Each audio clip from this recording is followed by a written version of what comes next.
Well, I don't see it live on the YouTube. It will be. Okay. Yep. All right. We can start.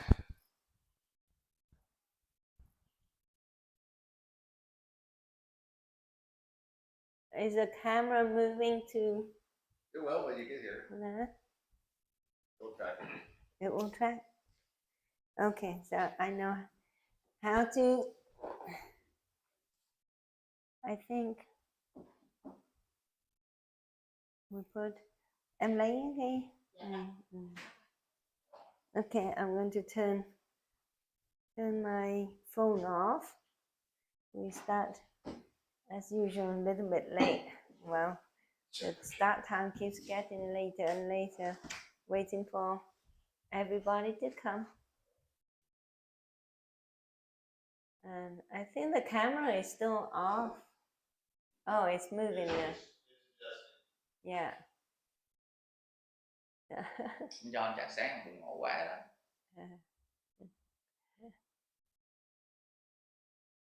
Yeah.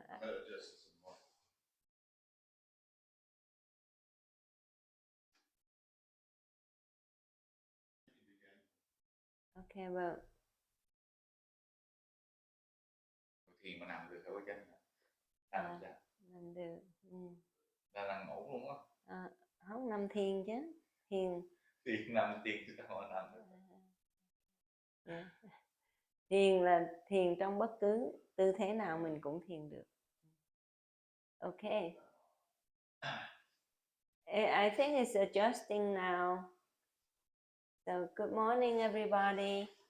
Good morning to everyone watching us on YouTube. I apologize for the late start again.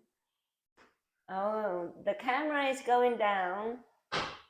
I don't know what you're doing, but it's not showing anything.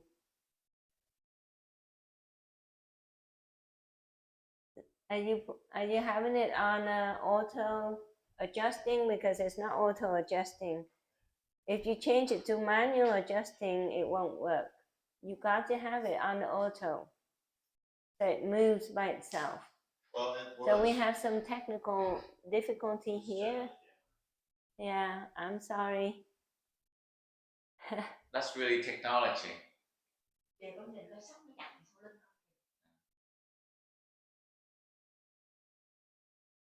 It's not moving the camera.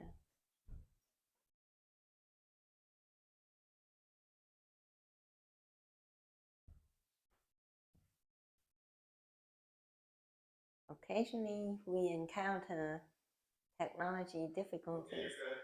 We're good? Okay. Great, thank you. Thank you for supporting us, Mr. Hao. Well, how's everybody today? It's good. Everybody's feeling good? We are doing fine. So this is the first time for Nick, right? First time for you to meditate with us. Yes. So I just want to do a quick recap so Nick knows what we do here. So here in this class, I teach the very basic of mindfulness meditation. But mindfulness meditation that we do here is also the very basic step of vipassana meditation. So do you know what meditation is? Yes. What is it? Yes. Because I'm Buddhist too. So meditation means like when you try to be calm, when you try to be calm in your mind and try to get rid of like stress. Yes. And relax. Yeah. Okay.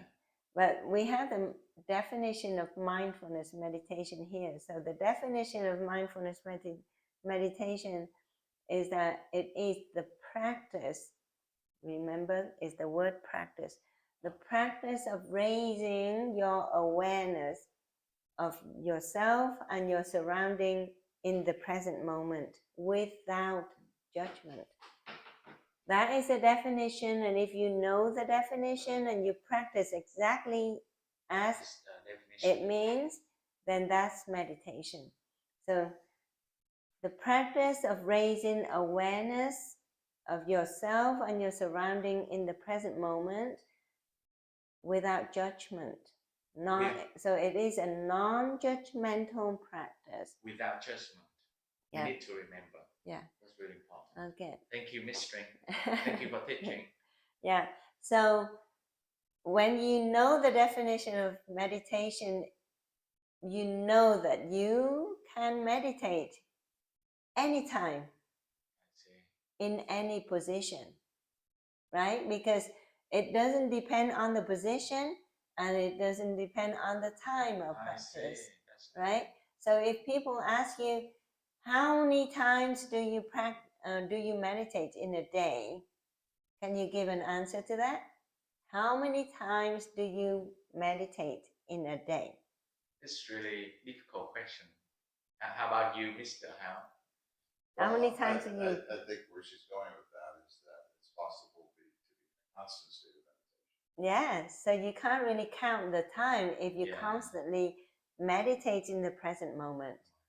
So they say, I meditate all the time. If you have the awareness of what's going on with you. Wherever I want to, right? Mm-hmm. Yeah, so you can practice that awareness at any moment, in any position. You can do it sitting down, laying down, standing up, walking, standing, right?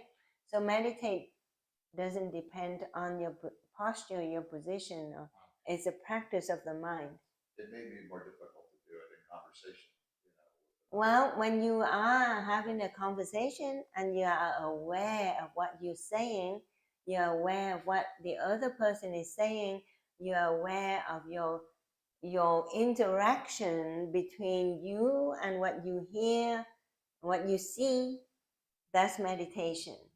So you can still meditate during the conversation because you are having complete awareness of what's going on, what you hear, what you see, what you say, and how you react to that person. That is meditation right there. Right? It's really complicated. With no judgment. And without judgment too. Yes, that's really complicated. Yes. So, oh my God. Okay. I'm not good at multitasking. So it's really difficult for me to practice too. It takes practice. And so we guide people into this practice using the basic tool. Now, what is that basic tool? Breathing. The breathing. Oh, when you start to hone in into your breathing, then you start to raise your awareness. you train yourself. People say, oh, it's really difficult to meditate. So how do we start? Where do we start? How do we work on our mind? But, for beginners, we say, okay, just focus on your breath to begin with. To begin with, focus on your breath, knowing exactly how you breathe in the present moment. A lot of us go about breathing without being aware that we are breathing, right? We breathe automatically. The human lungs and heart and other organs are just working all the time. And our mind is not aware of the function of the organs. But when you focus on your breath, that's the first step. That's a basic tool. And when you breathe, you know exactly how you're breathing. Are you breathing slow? Are you breathing long? Are you breathing short? Are you breathing fast? How are you breathing? So when you are aware of your breathing and you are so good at that practice, you can start practicing on the awareness of other senses. How you are seeing, how you're hearing, how are you tasting, how are you speaking, how are you feeling, and how are you thinking. So that's, you gradually build up your practice raising awareness about all the senses that are going on inside of you.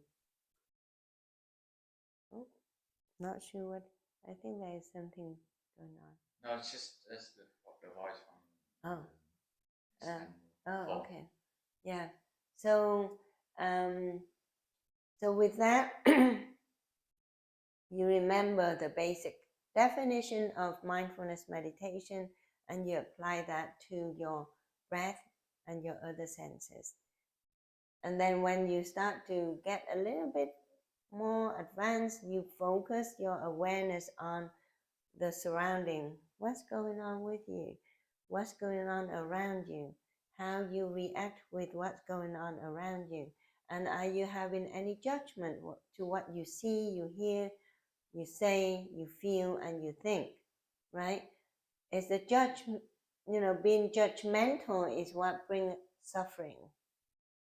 So the practice of, meditation, well, I named this center Nirodha Mindfulness Center, and the meaning of Nirodha is the end of suffering. A lot of suffering arises because we are being judgmental, being attached, being judgmental. So when we practice the awareness without judgment and without attachment, then we can let go of our suffering. Okay.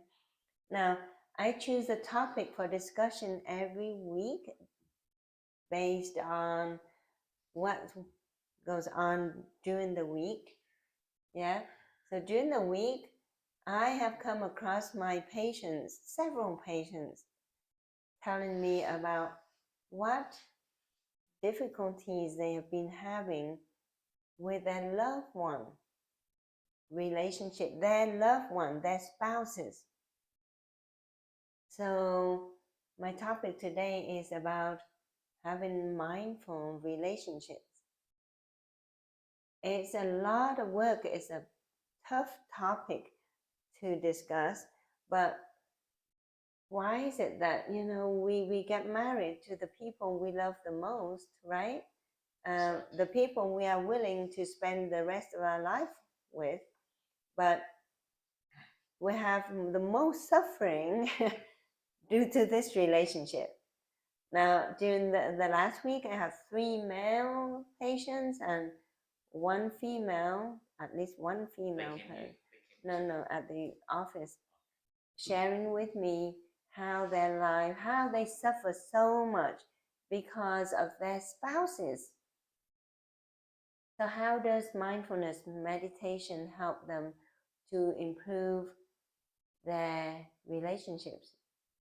What do you think is required of a happy, loving relationship that only brings joy, happiness, and no suffering? What is required of that relationship? Kindness, compassion, unconditional love, toleration, the ability to forget. So forgetfulness. No, you don't want to forget. Purposeful forgiveness. So part of forgiveness is. Do you forget? Actually, do you forget? We should say tolerate. No, I don't think you can forget. It will stay in your memory, but what do you do with that memory? I don't think you can forget, though. No, I don't forget. But no. You can forgive on different levels. And yeah. I mean, I've had some major traumas in my life. Yeah. And you can say you forgive somebody, but then there's like a deeper level and a deeper level and a deeper level and a deeper level. And it takes time to get through those levels. Yeah, yeah. But you don't forget. Yeah, I'm right. You'd be a fool to forget. I mean, it's you really go through hard. things to learn from them and to grow. Yeah. So the old adage, forgive and forget, is a lie. Yeah, it is. Forgiveness, you can forgive, but it's very hard to forget. Yeah. What else? So unconditional love, kindness, compassion, forgiveness. Well, I think the other thing that in Christian marriages, it's about having God be the center of the relationship and being accountable to the higher power, Yeah. to God. But I will say this about the forgetting part. So I had a particular trauma that I prayed for 4 years to be relieved from the emotion that was attached to that trauma. And it took 4 years to be released from the emotion. The emotion was continually traumatizing me. And I didn't want that emotion, but it was there anyway. And it took time for that to finally be gone. Yeah. But I haven't forgotten the trauma, but I don't have the attached emotion. Right. So you learn non-attachment. You develop the non-attachment skill. And it's not easy once you get into a relationship, husband and wife, right? You commit yourself to each other at one point. That's why you get married. There is the love at the beginning or the care. Some people don't have that instant love at first sight or whatever, but the love they develop for each other is a bit different. It's more understanding and more caring, right? But why is it that when they get into a relationship, they get married, and then all of a sudden suffering happens? What happened there? Old tapes sometimes are playing from childhood, or so childhood trauma can bring up, the behaviors, right? Adaptive behaviors, and that may not be healthy, right? And then some people decide to divorce to get away from that, and some people decide to stay. And for the people who stay, how do they change? How can they change things so they can be happy and not suffering? I mean, literally, these people are suffering every single day because of the relationship between them and their spouses. But how do they get out of it? No, it doesn't have to be physical abuse. It could be verbal abuse. Shouting, nagging, blaming, it can be verbal abuse, or it can be silent. I mean, there is no communication at all, just silence. The two people are not talking to each other. So there is no physical abuse and no verbal abuse, but that silence is extreme suffering. Emotional abuse. So how can, if you have friends like these people, how can you help them? How can you help them? Well, again, I would lead with reminding them why they fell in love in the first place. Yes. And try to reconnect with that earlier state. And again, from a Christian perspective, it's about unconditional love. And love that the Lord had for us is the same kind of love we're supposed to have for us. Yeah, it's easy. Which is not a love that keeps an accounting ledger, a very little lip stitch that went wrong, because as human beings, we're always wrong, whether we know it or not. So we all need forgiveness.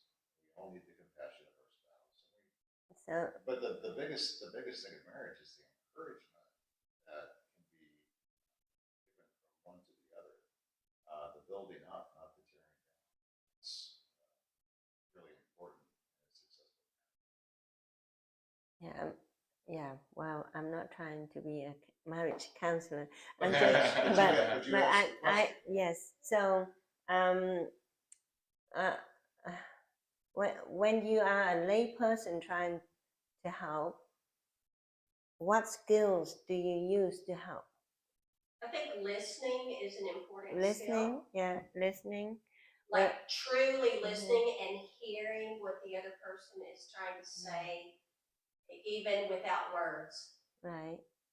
Because most of communication, like they say 75 or 85% of communication is nonverbal. So it's like attitude and stance and, you know, all these things that we use to communicate with one another, a look or a nod or a soft hand or an aggressive hand.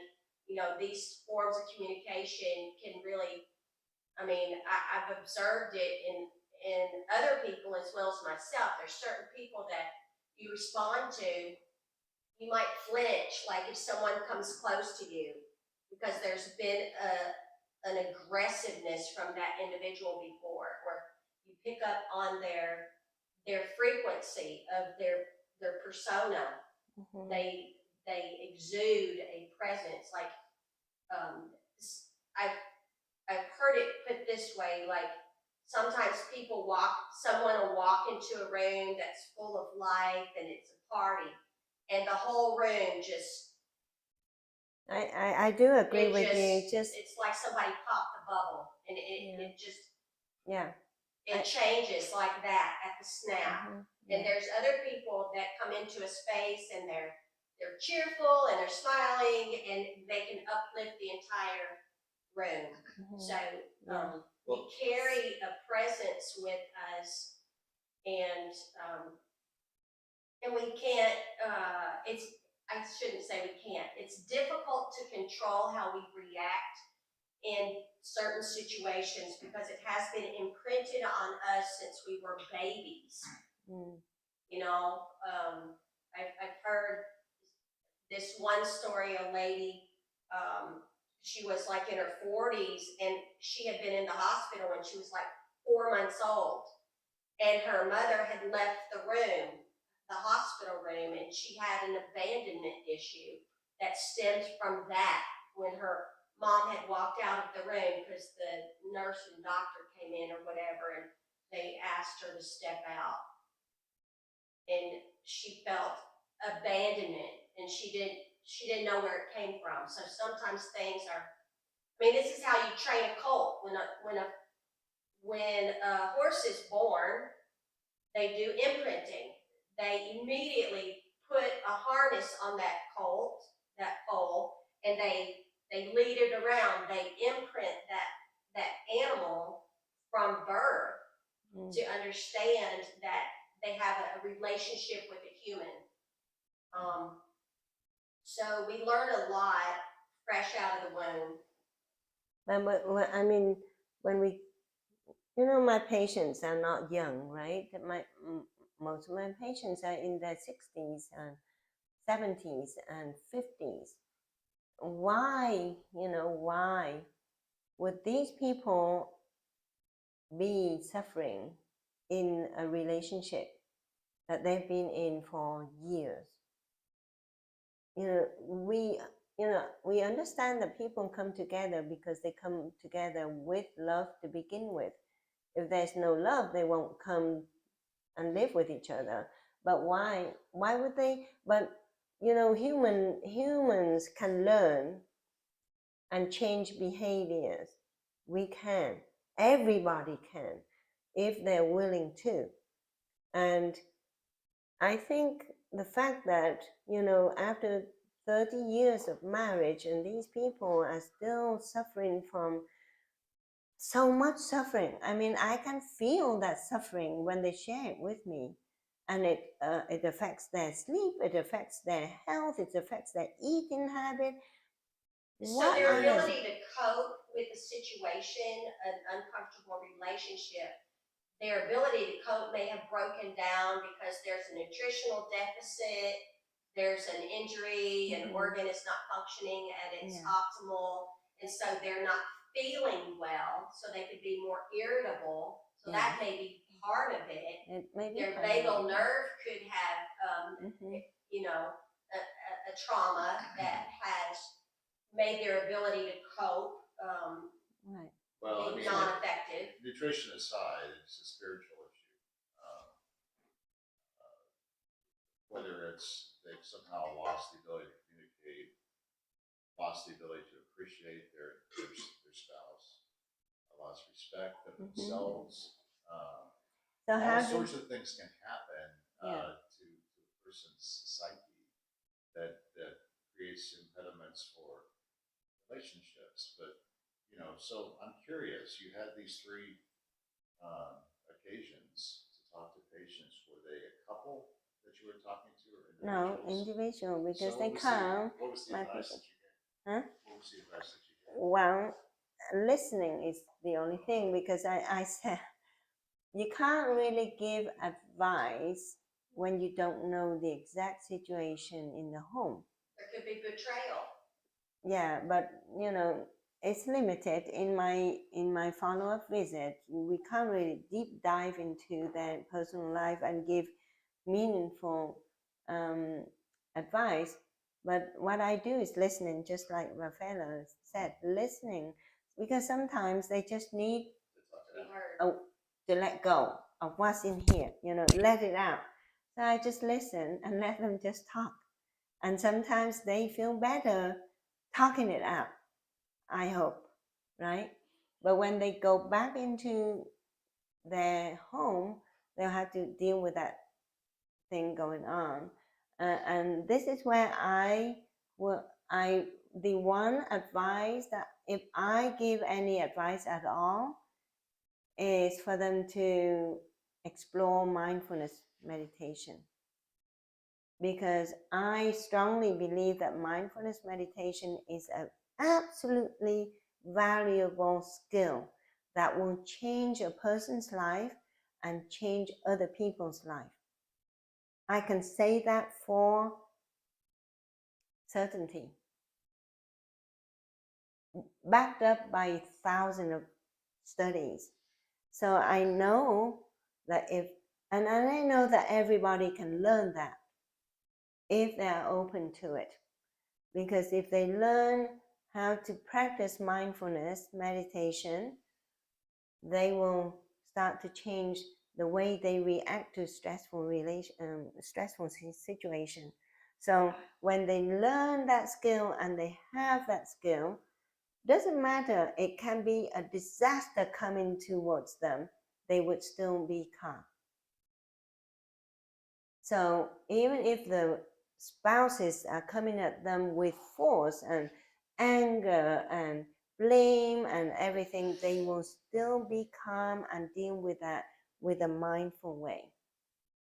And when they change it, and they change themselves with mindfulness meditation, they can start changing their spouses as well. For, you know, because the spouses start to see, oh, my wife or my husband used to be angry when I say that, but now he is or she is so calm. What's going on? What is she doing? And look at me, I'm still angry. Look at me, you know, I'm still, you know, being harsh towards her or him. Maybe that can just wake them up and say, I should be different, you know. How can that person be calm now? And how can I be like that person? So that is what I do. I listen, and then I encourage them to explore mindfulness meditation. I can encourage, but they need to make the effort. And a lot of people who don't know what mindfulness meditation is about, how can you tell them? How can you tell them that this is a good thing, that they are encouraged to explore and practice? Not just find out about it, but put it into practice. how can you sum up in, in a short period of time that I have with my patient, how can I sum it up and say, it's something good for you. It's going to change you. It's going to change your spouses. It's going to, Well, line, I think the make point that this you're making is that if there's a bad situation between a couple, somebody has to initiate. Yeah, And, so, and this is a practice that could be the spark towards reconciliation. Right. So, And it could be between parent and child. Parents also. and child. Not just spouses. Yes. Yesterday I have Or even neighbors. Yeah, it's true. I mean, this week I have a friend, not my patient, who is telling me that she's suffering a lot. She's under a lot of stress, a lot of suffering because of the parent, because of the mother or the father. I've got two friends who suffered a great deal, one because of a father, the other is because of the mom. But when you use mindfulness meditation and you practice it yourself and you step back and watch things for what they are, you can see, that person is not having awareness at this moment, and that person is saying things with no awareness at all. I see it, and I'm not going to be suffering because of it, because I know I have awareness, she doesn't have awareness. But when you cannot step back and watch and distance yourself from that, you allow yourself to be so deeply involved with that attachment and judgment. When you start to have a thought, oh, my wife is nagging again, my father is being violent again, and my mom is having really awful speech towards me, for example, and that hurt me. Oh, because you become so immersed in that you suffer. So there's a scripture. It says that in the latter days of Earth's history, that the people would have eyes but couldn't see, and ears but couldn't hear. Yeah. And I think that really surmises what is awareness. Yeah. You're not aware of what's happening around you or in your relationships. When you have eyes but you can't see what's reality, or you have ears but you can't really hear what's really going on. And so just being able to be present in the moment, with your eyes fully taking in and your ears fully hearing what's actually trying to be communicated. Yeah. There's one other thing that you haven't mentioned in trying to have a couple reconcile. Somebody has to understand that it's not all about me. It's more about the other.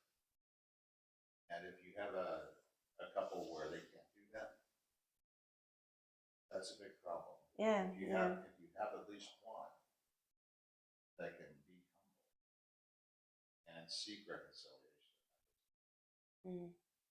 It's a complicated topic to really try to discuss it in half an hour here, but you can try hard, and you make so I'm trying to bring back the point here about mindfulness meditation practice, because if you do practice mindfulness meditation, you can make the right decision, you can act the right way, and you can live more peacefully. I think you were just saying in what you just said that mindfulness that helps you put your own person in the proper perspective, which is probably a humble perspective, right? Humbleness is a part of it. It's just it's not all about humbleness. It's about all the aspect of mindfulness meditation that you've learned. You put it together, like tolerance, impermanence. You look at the situation and you say, oh yeah, and you start to put in the concept of impermanence that we learn in mindfulness meditation, and we say, oh, this situation is not going to last, right? And also you in your mind, as you watch the situation and you practice mindfulness meditation at that moment, you can say, okay, secretly in your mind you are making good decision right there. You don't have to react right there. So you hold yourself back from reacting, at the same time planning to do what you should do. I'm not talking about not doing anything at all. You're not going to tolerate a bad behavior or bad, verbal abuse towards you. You shouldn't, but how can you help that person to not say bad things again? That's, so if you react and say, oh, don't say that, or shut up, or you throw verbal abuse back to them, that's not good either, right? But if you are mindful in that present moment, you can just watch things for what they are happening right now and think, oh, this thing will pass. I'm going to watch it pass by. And at the same time, I'm thinking, what should I do? What should I do to help my wife, to help my husband, to understand me better, or to practice mindfulness, for example, without, offending them. If you can just say, you should be practicing mindfulness meditation, oh my God, they are going to be so angry with you, right? Yeah, so, well, with that, I invite you to start a half-hour practice with me in mindfulness meditation. And we always start with the breathing. So take a few deep breaths in and out. You can adjust your posture to whichever posture you would like to be in. You can be standing, sitting, laying down, kneeling, walking, whichever position you want to be in, and start. Take deep breaths in and slow breath out. And as you breathe in, you know exactly how you breathe in. Okay. Yeah. So you breathe in slow or deep, fast or shallow. You know exactly how you breathe.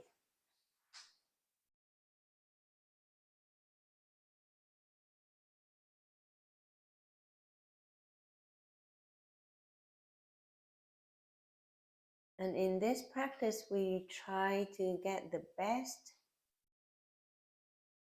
benefits out of this practice.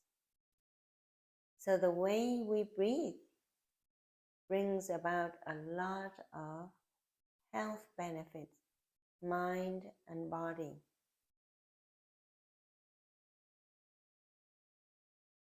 As we breathe in slowly and deeply, we know we are activating our vagus nerve by doing that.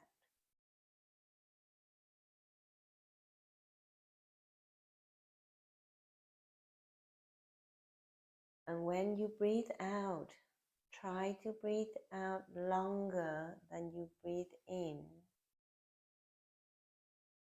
And longer out breath means that the vagus nerve stimulation is being sustained for a longer period of time.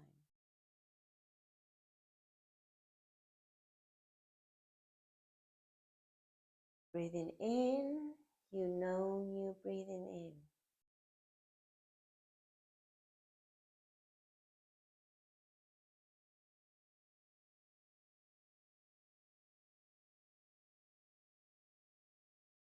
Breathing out, you know you're breathing out.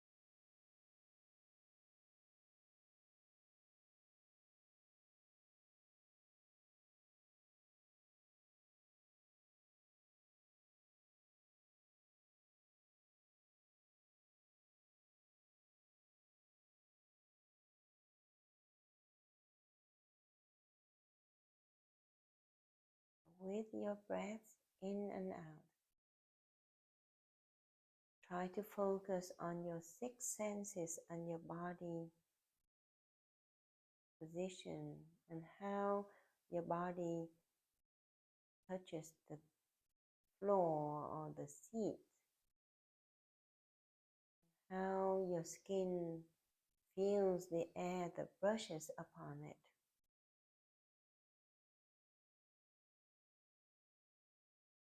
Do you have absolute awareness of what's going on in this body in this present moment?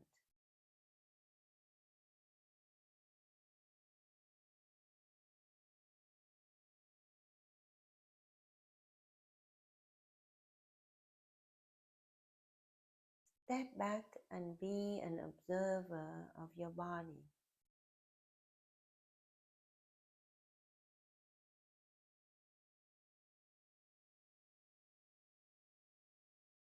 Breathing in, you know you are breathing in.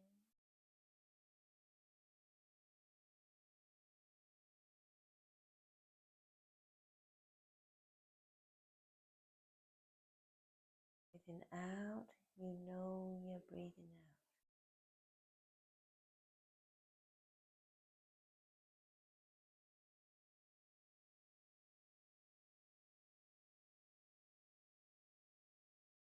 In this present moment, are you aware of all of your 6 senses, what they are doing?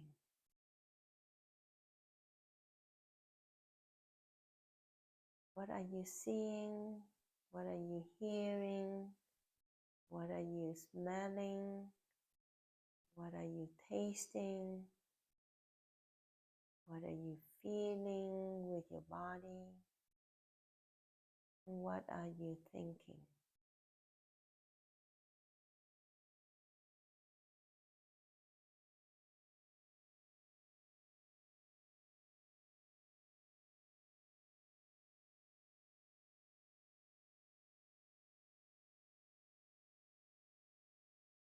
What is the state of being are you in?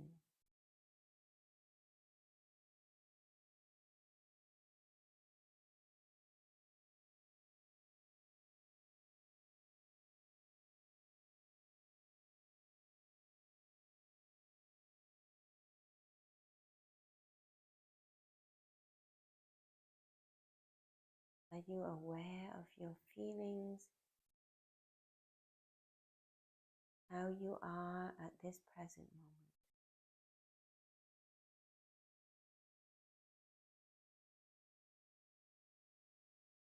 Are you feeling peaceful? Are you feeling happy?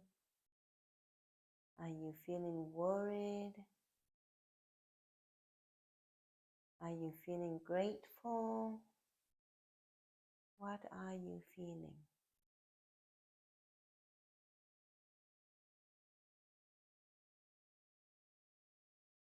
Continue to breathe deeply and slowly.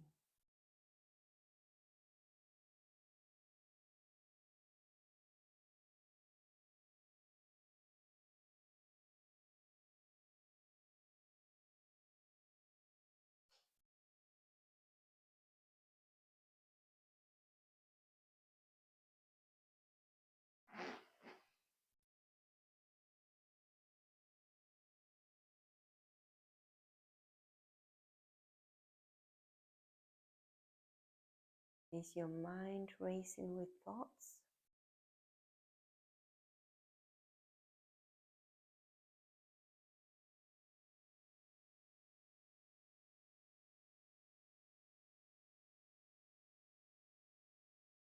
What are the thoughts that you're having right now? Are they calm thoughts? Are they angry thoughts?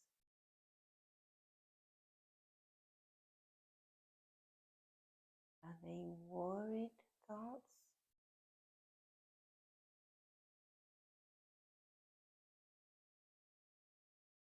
Are they happy thoughts?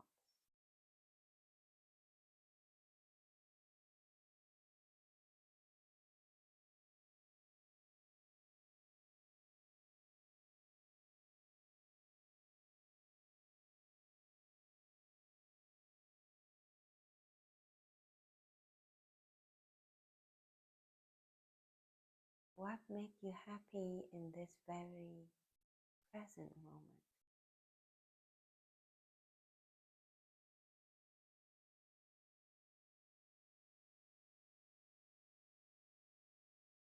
I'm just happy breathing in the fresh air.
So mindfulness meditation is not the practice of emptying your mind. It's the practice of being aware of what's going on in your mind.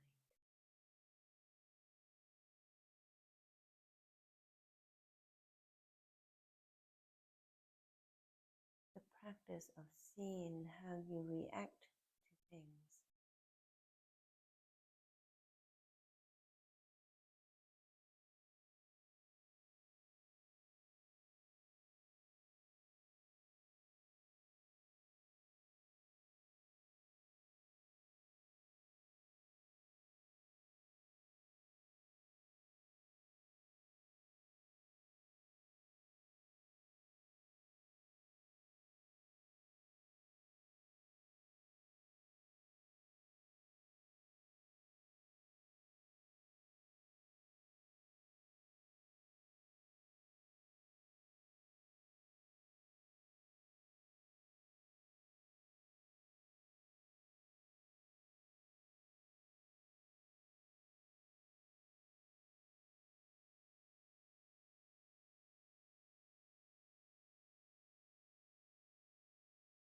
Deep breaths in, slow breaths out.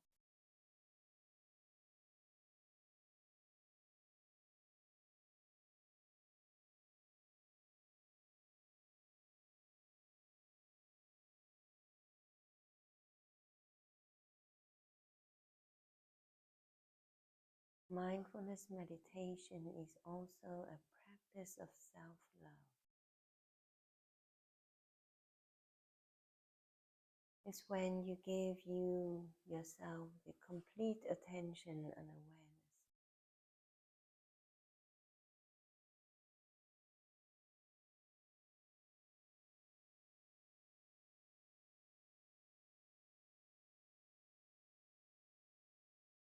You do it without judgment.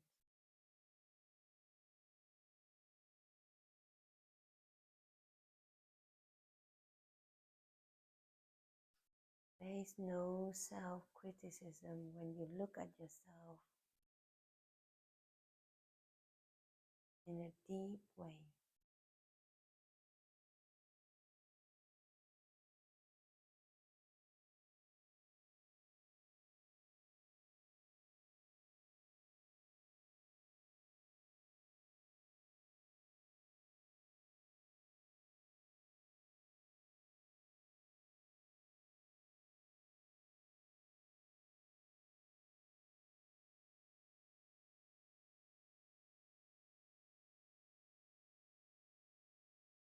In this present moment, we try to sit with ourselves or be with ourselves with kindness and compassion, with love.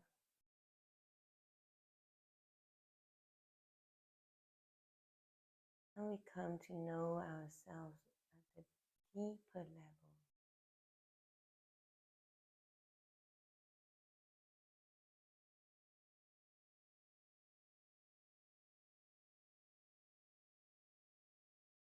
And through this practice, we realize that the happiness resides inside of us. And really, it doesn't depend much on the outside external forces.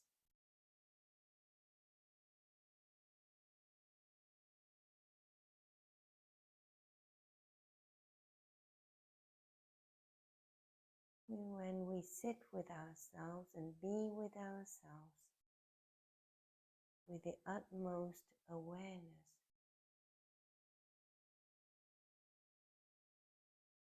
we can see that we have a choice. We can make ourselves happy.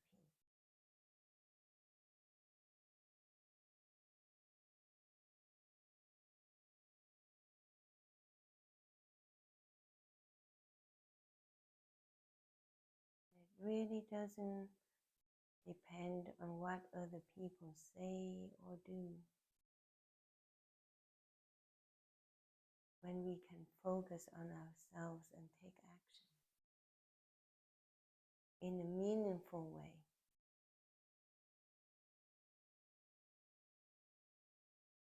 and in a kind way.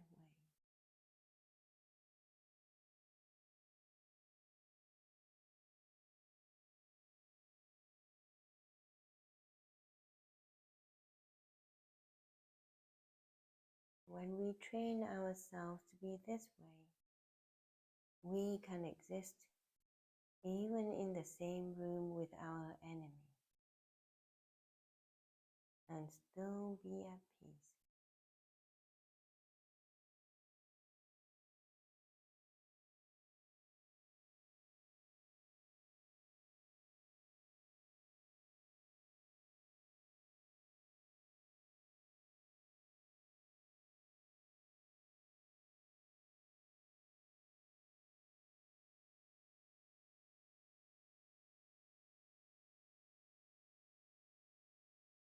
Breathing in, we know we're breathing in.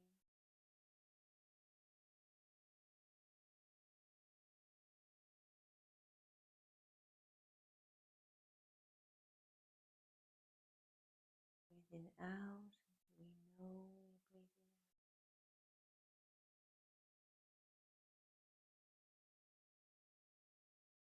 Breathing in, we know that our chest rises and falls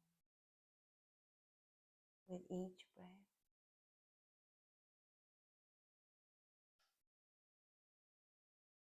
And breathing out, we know that our abdomen also moves in and out with each breath.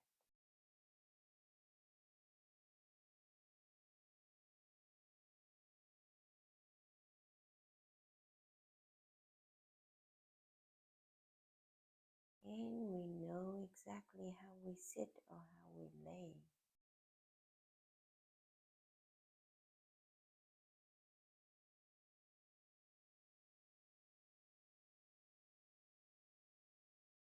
Breathing out, we know exactly how our body touches the surface that we are on.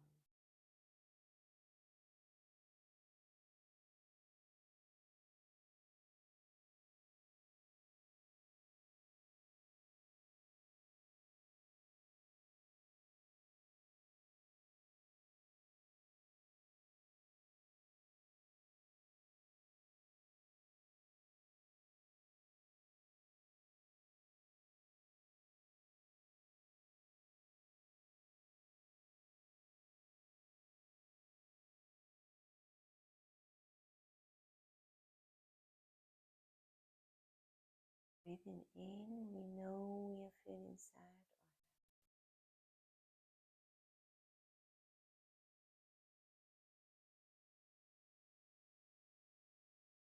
Breathing out, we know the reasons for our feelings.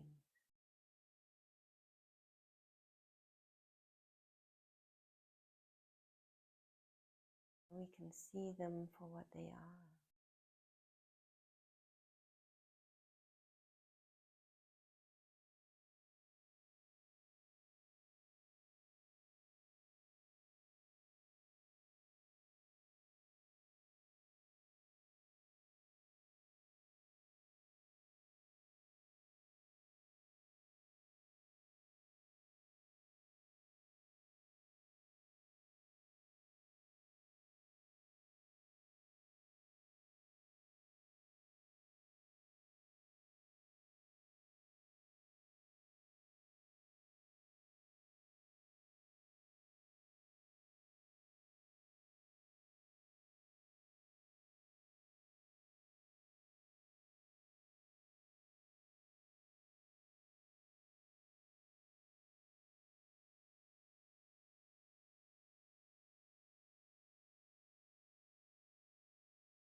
As you take deep breaths in and out, if there are any memories of a person or people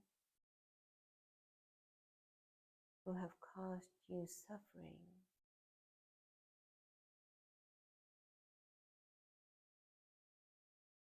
you can practice sending compassion.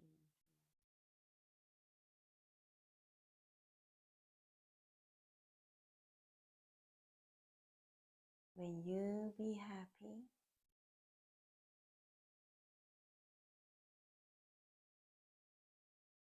May you be healthy.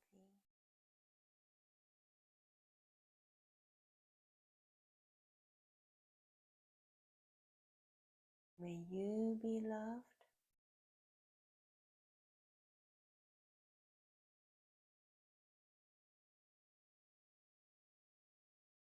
May you be at peace.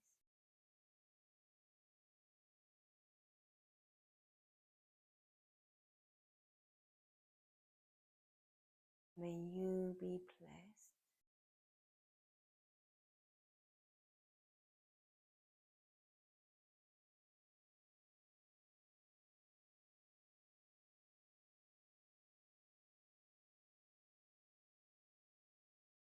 May you be free of suffering.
Return to yourself. Turn to this present moment.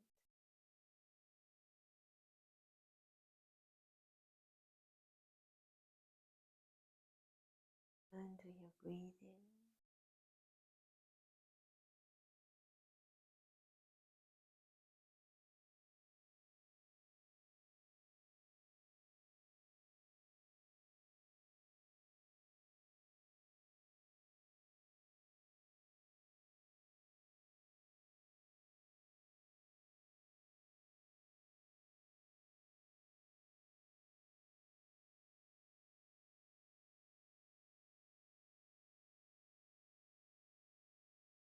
How are you in this present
moment? In, you know you're breathing in.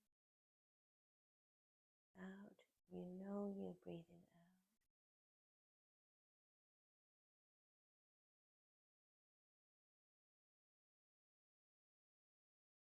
Follow your breaths and your body from top to toes.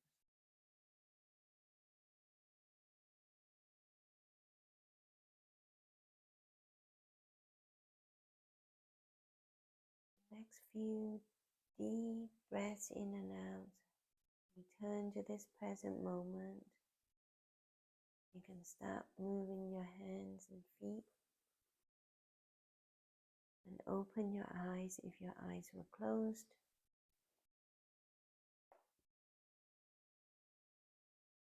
And return to this room. So that is half an hour of meditation practice. How is everybody doing? I think it's just like, it was like 10 minutes away. It's quick. It's quick? That was half an hour. So we can take a few rounds of deep breathing, but not deep breathing, of walking meditation. But we can breathe while we walk. And then Yes, we can do a few stretches. Up. Take deep breath in and turn and I feel twist. like after the meditation, I feel like I am having a new life. Let's twist and turn and stretch to your own style. Feel so refreshed. Now I have to stand up because my feet are numb. I'm tingly. I've been sitting on my sciatic nerves too long.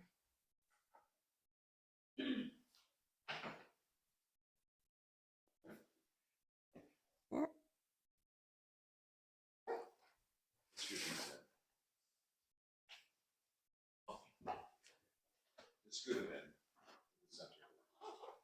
And we walk, we do a few rounds of walking meditation. So in this walking meditation, Nick, I ring the bell and you can walk, step up slowly or quickly. It doesn't matter how you walk, but continue to take deep breaths in and out as you walk. This is walking meditation also. So you raise awareness of what's going on in your body, how your feet touch the ground. And I love listening to the bell.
We'll do one more round.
Okay, so we are just going to spend a few minutes sharing our experience of practice for today.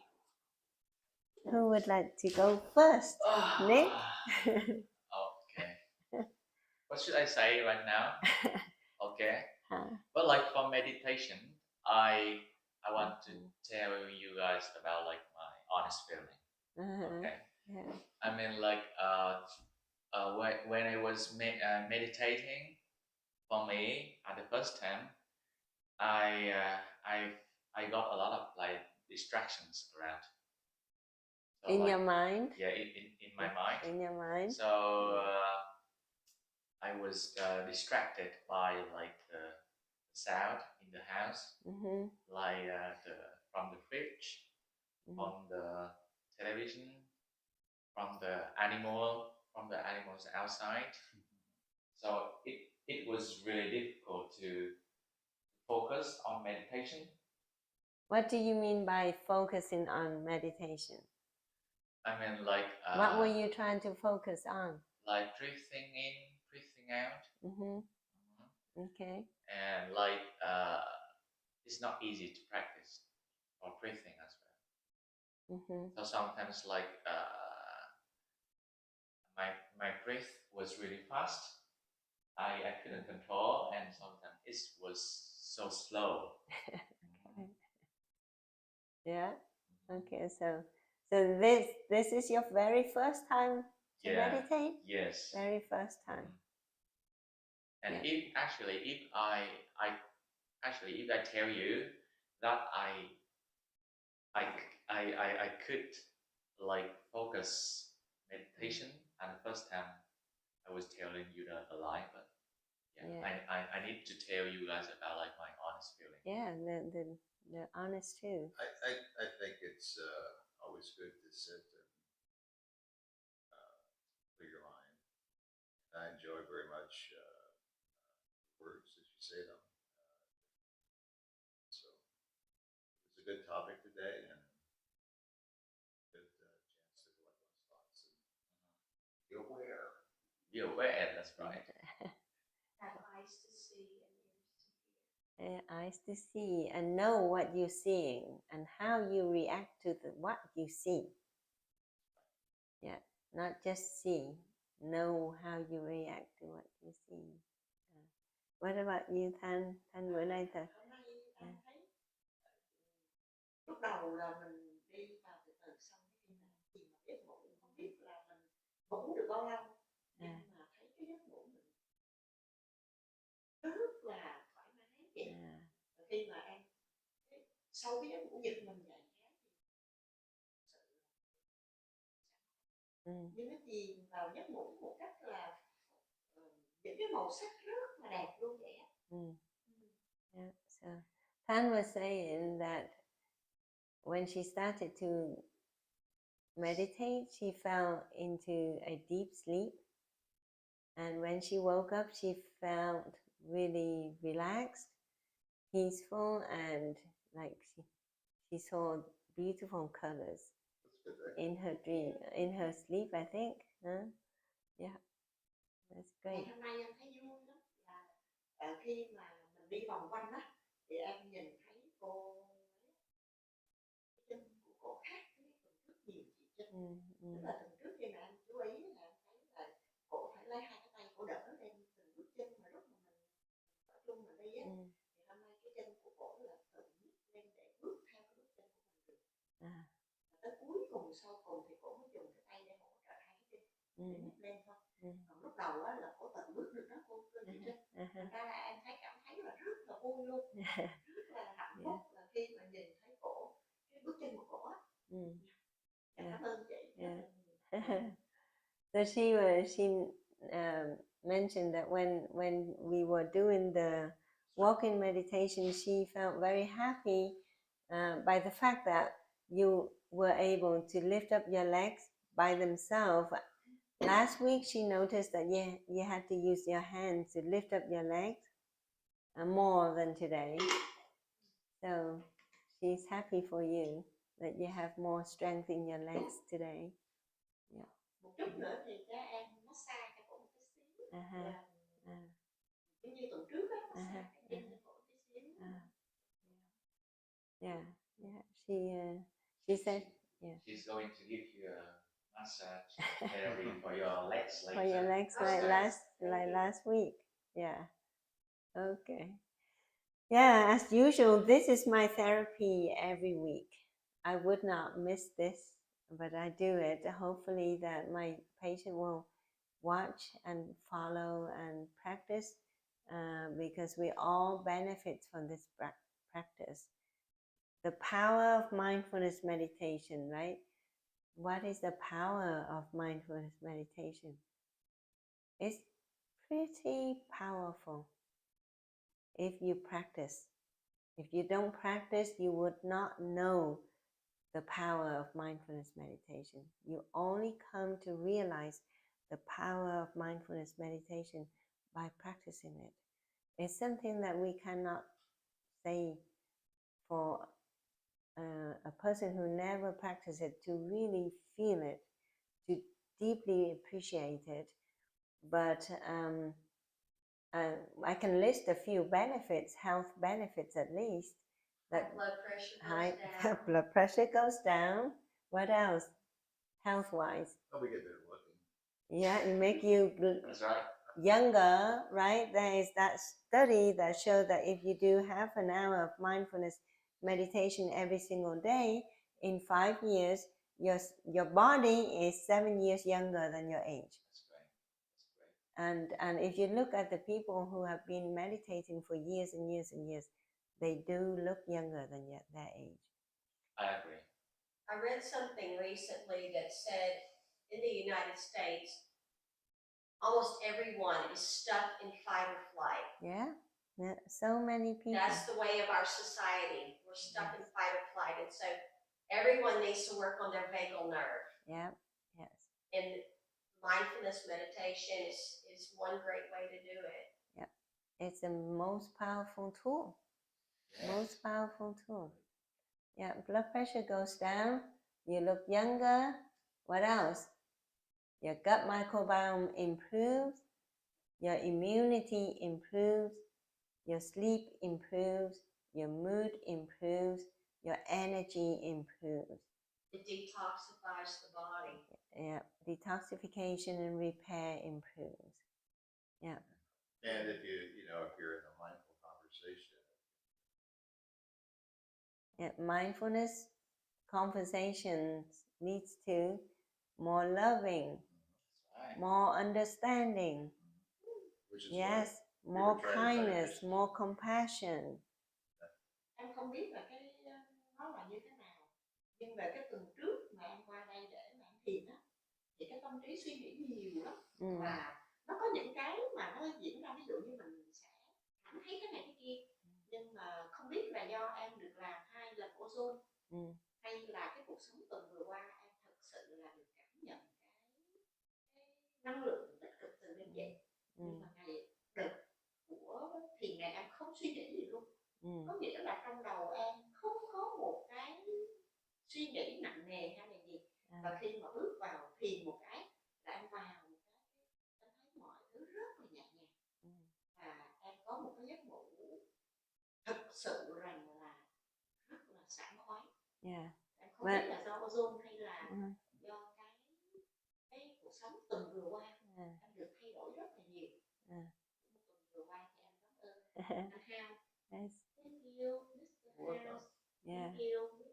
I don't know what I did this next week. No, Tan was sharing that she attended a lot of meditation groups in the past, you know, in different countries. But even with the practice here, her first practice last week, she had a lot going on in her mind, you know, a lot of thinking, worrying, not so settling.